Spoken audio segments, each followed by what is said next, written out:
কমেন্টসটি হলো, আসসালামু আলাইকুম আপু, আমার বয়স খুব কম।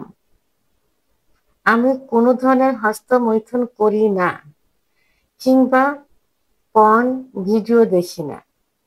কিন্তু আমার পেনিস 8 ইঞ্চি এবং আমার পেনিস থেকে এক ধরনের বীর্য বাহির হয়, যার কারণে আমার শরীর দুর্বল হয়ে যায় এবং মাঝে মধ্যে আমার পেনিস পাবলিক প্লেসে দাঁড়িয়ে যায়। এখন আমার করণীয় কি? দেশের এবং প্রবাসের ভাই বোনদের প্রতি সালাম।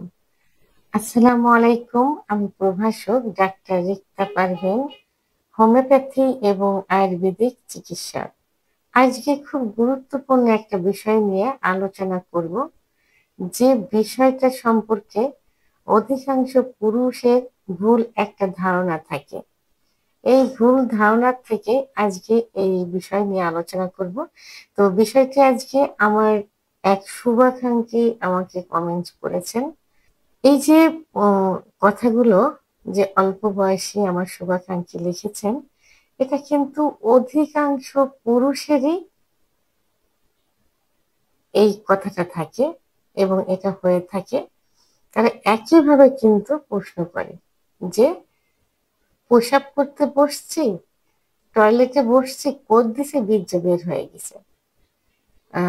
পর্নোগ্রাফি দেখছি কি, সামান্য উত্তেজনা হয়েছে, স্ত্রীর কাছে গেছে, উত্তেজনা হয়েছে, উত্তেজনামূলক কোনো কিছু চিন্তা ভাবনা করেছে, একটু লিঙ্গ দাঁড়িয়েছে, বীর্য বের হয়ে গেছে।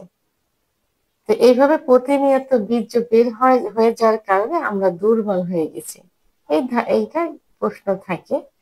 তো এই যে ভুল ধারণা কোনটা? আসলে এই যে লালা বিজলা মতো বের হয়, যেটাকে বলে সবাই যে বীর্য বের হয়, এটা আসলে বীর্য না, এটাকে কামরাজ বলে অথবা মিউকাস বলে। যেমন স্ত্রীর সঙ্গে যখন সহবাস করা হয়, তখন স্ত্রীকে ফোর ফেলে করলে অর্গাজম হয়, অর্থাৎ কামরাজ বের হয়, যার কারণে সহবাসে স্ত্রীরা কোনো কষ্ট পায় না, কারণ যোনিপথ পিচ্ছিল্য হয়ে যায়, কোনো ব্যথা লাগে না, জ্বালা যন্ত্রণা হয় না। তো এটা কিন্তু ক্ষুধা প্রদত্ত। যে মহিলাদের এটা হয় না, তাদের কি করা হয়? চিকিৎসা দেওয়া হয়, কারণ সেক্স হরমোন কমে গেলে যৌন অক্ষমতা আসে। তো এখন পুরুষের যেটা বের হচ্ছে, এটাও কিন্তু সেটা কামরস বা মিউকাস।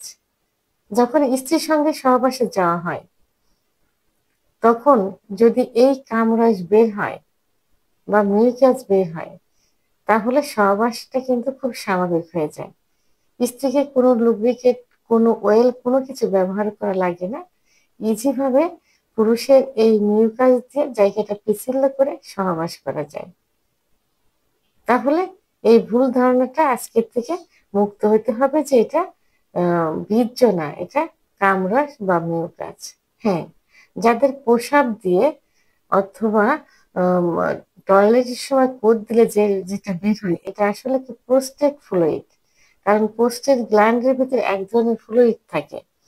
তখন জোরে প্রেসার দিয়ে টয়লেট করলে কি প্রসাব করলে এই ফ্লুইডটা বের হয়ে আসে। তো এর জন্য কি করতে হবে?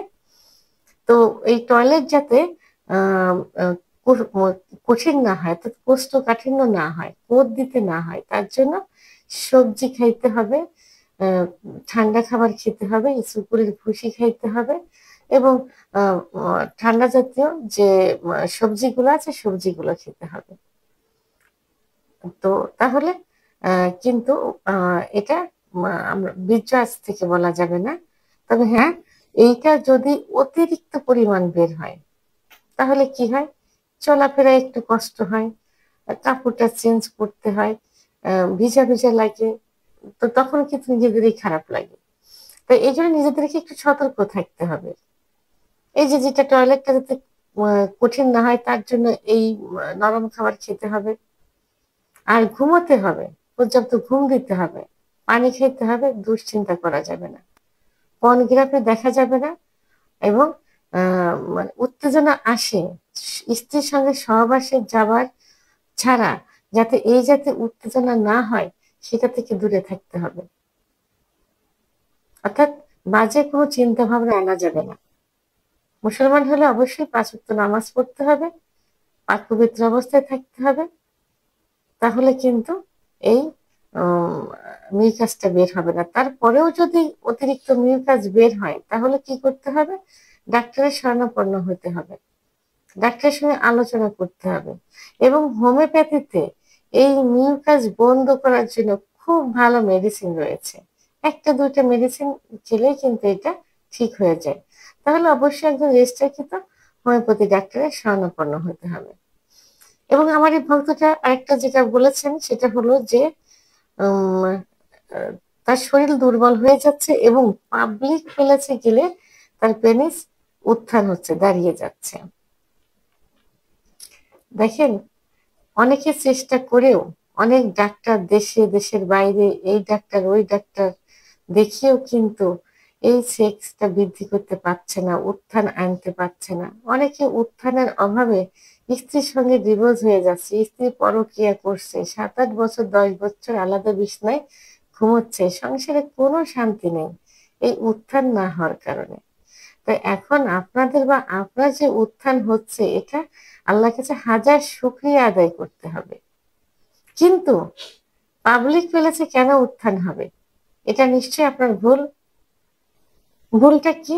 আপনি তখন নিশ্চয়ই এইসব চিন্তা ভাবনা করেন, অথবা পাবলিক প্লেসে কোনো মেয়ে যাচ্ছে কোনো শর্ট কাপড় পরে, অথবা ওই জাতীয় কোনো পোশাক পরে, অথবা এমন কিছু দেখছেন যে আপনার সেক্স উত্তেজনা চলে আসছে। তো এটা থেকে নিজেকে কন্ট্রোল করেন, ওদিকে তাকাবেন না, নিজেকে সংযত করতে হবে। তাকালেও দেখলেন ওটার চিন্তা ভাবনা করা যাবে না, সেক্সুয়াল কোনো উত্তেজনা ভিতরে আনা যাবে না, তাহলেই কিন্তু ঠিক হয়ে যাবে। এখন এইটা যদি আপনি ওষুধ দিয়ে বন্ধ করতে চান তাহলে আপনার সেক্স নষ্ট হয়ে যাবে। আর এই জাতীয় অপচিকিৎসা কোনো ডাক্তার আপনাকে দিবেন না। তাহলে নিজেই নিজে কন্ট্রোল হতে হবে, চোখকে হেফাজত করতে হবে, মনকে কন্ট্রোল করতে হবে। স্ত্রী ছাড়া, পার্টনার ছাড়া সেক্সুয়াল চিন্তা ভাবনা কখনো মাথায় আনা যাবে না। নিজেকে একটু কন্ট্রোল করেন, নম্র ভদ্রতার ভিতরে চলে আসেন, ইসলামের রীতিনীতিগুলো মেনে চলেন, অথবা যারা অন্য ধর্মে আছে তাদের নিজস্ব ধর্মগুলো মেনে চলেন, দেখবেন সব ঠিক হয়ে যাবে। আর এই ভুল চিন্তা ভাবনা আজকে থেকে বন্ধ করতে হবে, যে বীর্য সহবাস ছাড়া কখনো, আর মাস্টারবেশন ওই জাতীয় ছাড়া স্বাভাবিকভাবে যেটা ইচ্ছা উত্থান হলে একটু লালা বিজলা যাচ্ছে, এটা বীর্য না, এটা মিউকাস অথবা কামরস। এটা আপনার সহবাসকে খুব সুন্দর করবে, সহবাসে খুব আরামদায়ক করবে স্বামী স্ত্রী উভয়েরই। ভিডিওটি সম্পর্কে যদি কোনো মতামত থেকে থাকে অবশ্যই কমেন্টের মাধ্যমে জানাবেন। আর ভিডিওটি ভালো লাগলে লাইক, কমেন্ট, সাবস্ক্রাইব করে আমার সঙ্গে থাকুন। আল্লাহ হাফেজ।